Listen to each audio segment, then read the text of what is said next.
Friends, آج کی ہماری اسٹوری کا عنوان ہے محنت کا صلہ۔ پیارے بچوں، ایک گاؤں میں ایک مچھیرا رہتا تھا جس کا نام تھا بلو، لیکن اسے لوگ بہادر کے نام سے جانتے تھے۔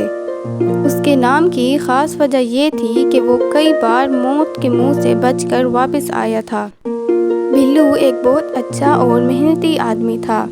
روز صبح اٹھ کر اخبار پڑھتا تھا اور اپنے ارد گرد کی خبروں سے واقف ہوتا تھا۔ ایک دن بلو اپنے کام میں مشغول تھا کہ اسے باہر کسی نے آواز دے کر بلایا۔ اس نے جب جھانک کے دیکھا تو اس کے دوست اسے بلا رہے تھے۔ اس کے دوست اس کا انتظار کر رہے تھے۔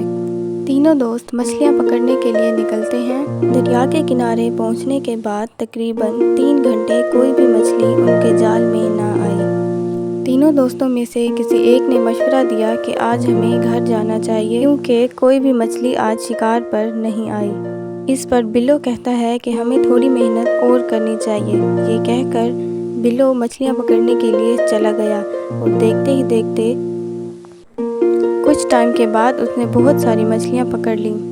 جیسے ہی وہ جال اٹھاتا ہے اور بہت خوش ہو جاتا ہے کہ اسے اس کی محنت کا صلہ مل گیا۔ اس پر باقی 2 دوست سوچتے ہیں کہ کاش ہم بھی محنت کرتے اور ہمارے حصے میں بھی بہت ساری مچھلیاں آ جاتی۔